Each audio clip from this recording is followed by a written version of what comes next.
It's yeah, it's a serious piece of kit. I mean, it's clearly a hand-to-hand weapon. It's not for range delivery, but there we are. Yeah.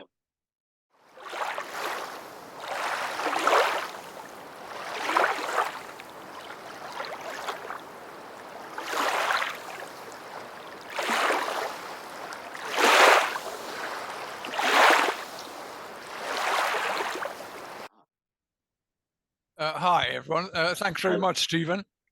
Can you hear me okay? Sure. Yes. Sure, good. Right. Well, in a way, I think you realized the kind of state of knowledge that I had reached, which basically was Hector Munro Chadwick's book, The Cult of Odin, which came out in 1899. Yeah. And of course, at that time, which is 125 years ago, I think most of what you talked about just hadn't been found yet. The archaeology, well, I think we have to remember how haphazard archaeology can be sometimes. I don't think we know anything about Leira, except that at some point, I don't know, 30 years ago, a guy wandered into the Roskilde Museum and held out something and said, "Hey, look what I found." And they said, "Where did you find it?" And he told them, and they said, "Well, we'd better go and have a look." Right. And well, we all know what they found then. Yeah.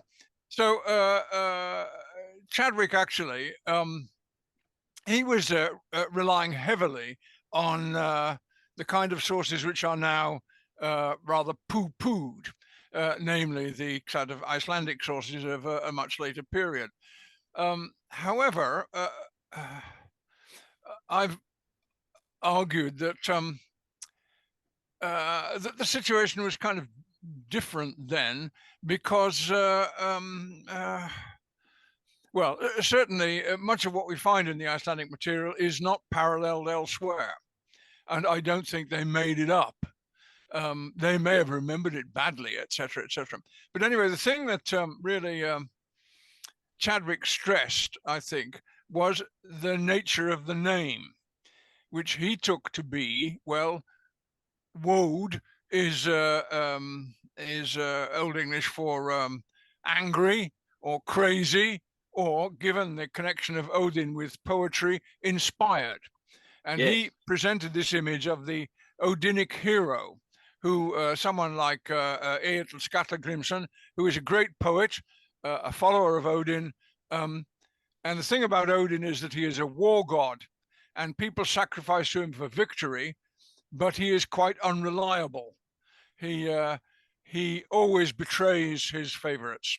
So Sigmund is one, Egil is another, and also he demands sacrifice in rather strange ways, involving both stabbing and strangling.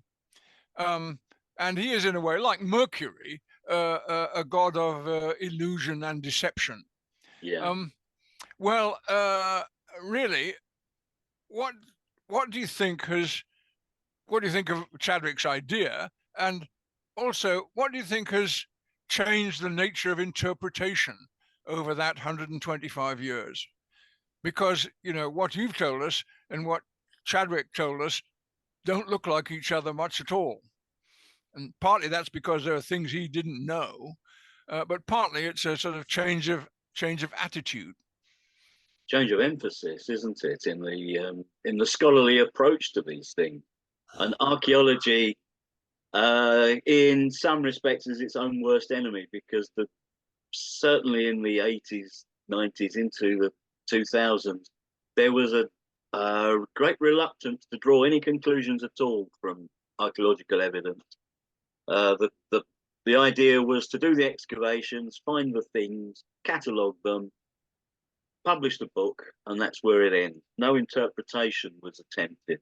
And that is a big mistake, because if you're not going to offer an interpretation, then what's the point of digging the stuff up, frankly? You might as well leave it in the ground. It's only useful if it stops being data and starts being information, starts being something that you can slot into a bigger picture. And that is partly the point of the the Cividale material. I could have shown you a lot more Cividale material, much of which, yes, it's there south of the Alps, just near Venice, actually. But if it had turned up in Lincolnshire, nobody would have been surprised. It's clearly the same type of originating culture that is producing these things.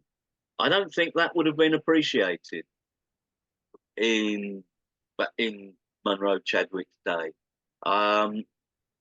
because simply because of the political situation, the emphasis on the national story, which very much the case in Britain, of course. We know that, but Italy was a newly founded republic back then. Garibaldi was only what 2 or 3 decades prior to that, and likewise in Germany with the Bismarck, the unification of some of the German-speaking states. So yeah, it's an interesting question, isn't it?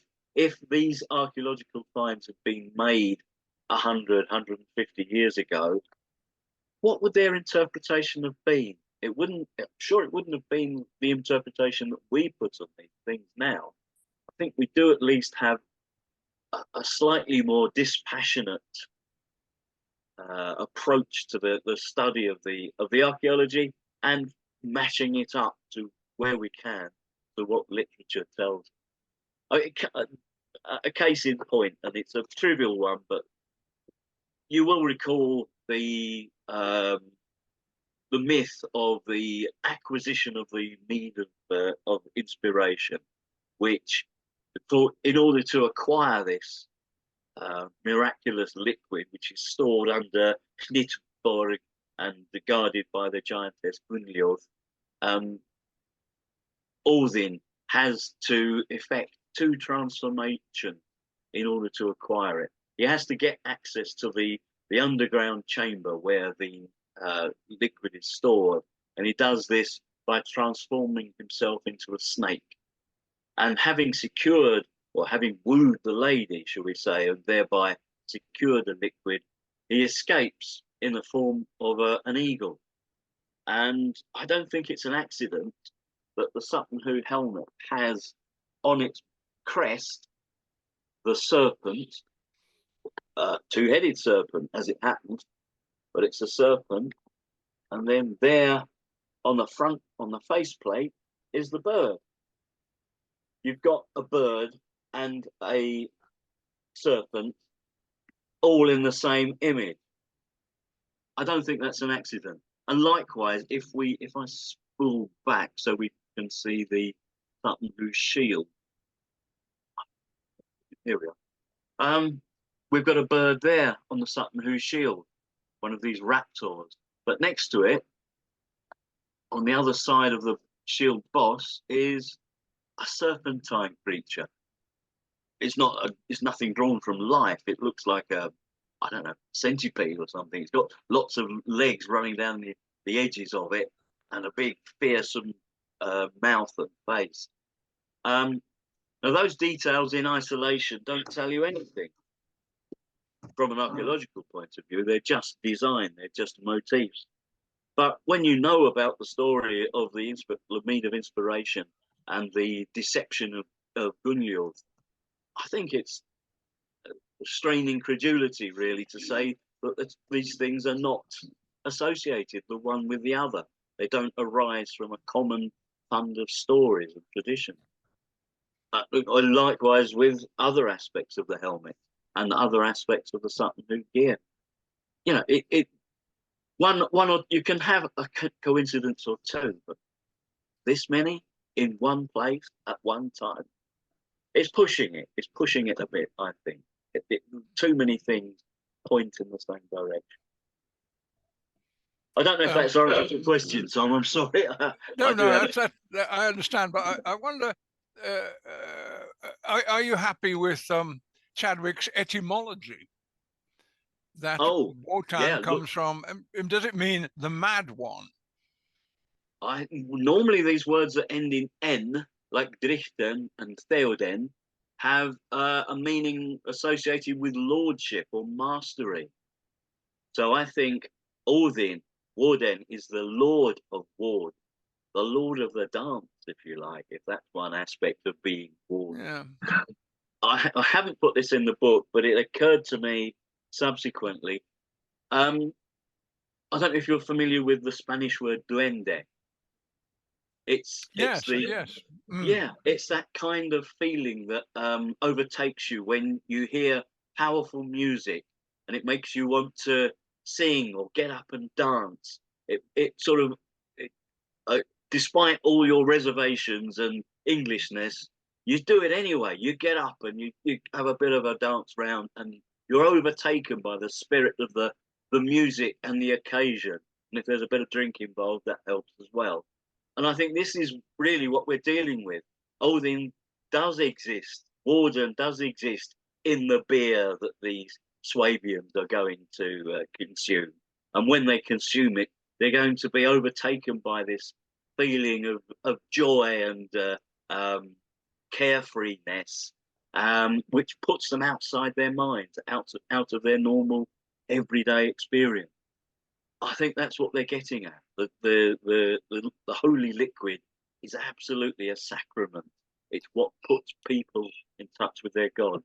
And the God who is the Lord of that, the originator of that, the provider of that experience is Woden. Yes. So we could call him the Raver. Would that do? um, However, I have to say that although I am English and brought up in England, my early instruction came from the Kirk of Scotland. And I have a feeling that the Kirk would not entirely approve of this kind of attitude or behavior. Indeed, it would be sent Columbanus back again, and no doubt about that.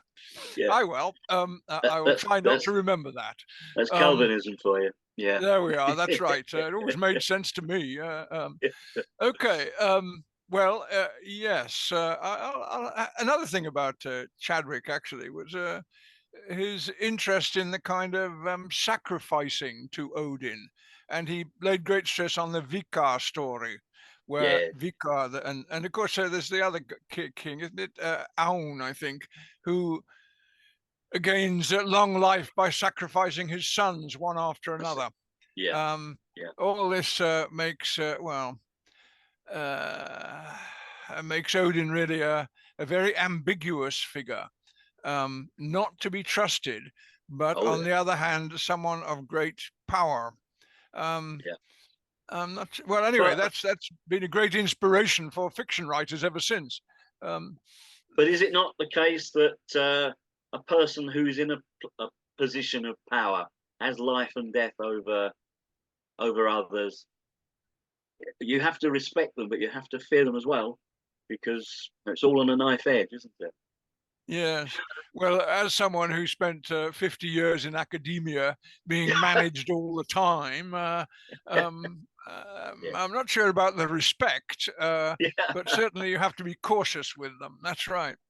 Yeah. Um, okay, well, good. I shall read Chadwick again thoughtfully and uh, see what he missed out, really. But of course, he was Yeah. also concentrating on late material, whereas you're Yes. concentrating on the first 1,000 years. Hmm. Yeah. But I Uh, think it's been less studied. It's not really been given the attention that it warrants. And when you yes. match it up to the archaeology, of course, you get a different perspective on it all. So I just Yeah. thought that it needed doing. Yeah. Can you just one more question? Then other people must have a go. Valhalla and Valkyriar, the Hall of the Dead, the choosers of the slain, and the dead being in particular the killed by violence. Yeah. Do you think that's an early what's the word, attribute, or do you think that was invented later? The adjective wild Chelsea is certainly there in the 10th century or 10th or 11th century in English, isn't it? Yes, Which it is a is. Yeah. little early for it to have come in from Norse, although you can't discount that entirely. I think the idea of the Hall of the Slain is probably ancient. It's probably a manifestation of the idea of hell as the not just the grave, but the place where one rests prior to coming back in a reborn form. That's a possibility. But these battle maids, these ferocious women who follow the war god, they're there in Irish tradition as well, aren't they? I believe there's something parallel in Slavic tradition. So I suspect that they're based on actually on genuine females who were associated with war bands, with the war leader and his band of chosen people, and that they perform some service. The stories about Gumbara and Beleda stress their access to almost supernatural knowledge, that they're able to predict the outcome of battles, and therefore they can advise whether the king should take the field or not. That goes back a long way. Enright wrote a lot about that in The Lady with the Mead Cup. And as much as some of the things that Enright has had to say I deeply question, I think he was on the right track there with that the idea of the powerful female. Tacitus said that the Germani of his day, females as having something of the supernatural about them. I think they're probably all pointing to the same thing. Good. Well, I'll let someone else have a go now. Thanks, Stephen. Yeah. Pleasure.